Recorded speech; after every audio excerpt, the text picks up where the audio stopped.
Nafiz Ahmed's book, The War on Freedom, is one of the most detailed investigations of 9/11. Standard operating procedures dictate that as soon as a plane flies off course, the FAA will contact the plane and try to ask them what is going on.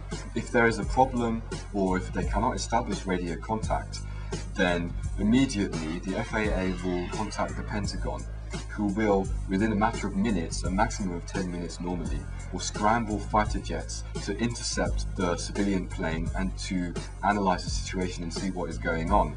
In his book, Nafiz documents a timeline of September 11th, showing how the attack should have been prevented, intercepted, or terminated.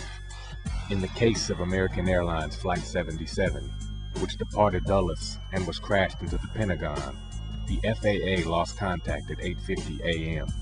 However, fighters were not scrambled until 9:24 a.m., a delay of over 30 minutes. Now, this sort of direct violation of standard operating procedures is inconceivable without some kind of high-level government approval. If we try to explain it by using the incompetence theory, it doesn't make sense.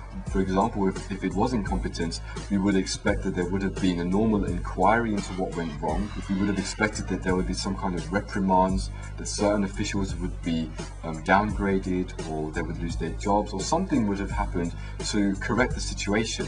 But we find that there has been no such reprimands at all. Unanswered question number 4. How did the administration respond to the failures of the military and intelligence agencies on 9/11? David McMichael is an ex-CIA analyst and former editor of Unclassified, the magazine of the Association of National Security Alumni.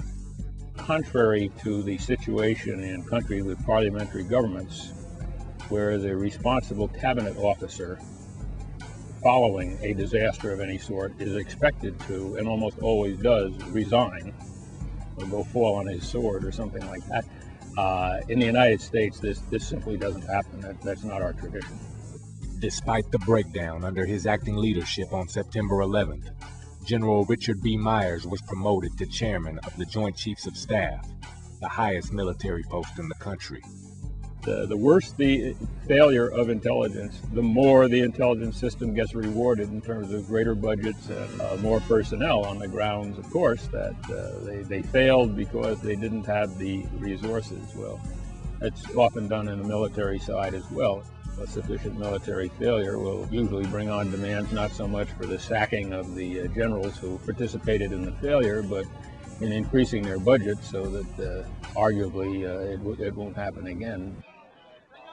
In his 2003 budget, President Bush proposed an allocation of $396 billion for national defense, an increase of $48 billion over 2002, the largest single increase in military spending since the height of the Vietnam War.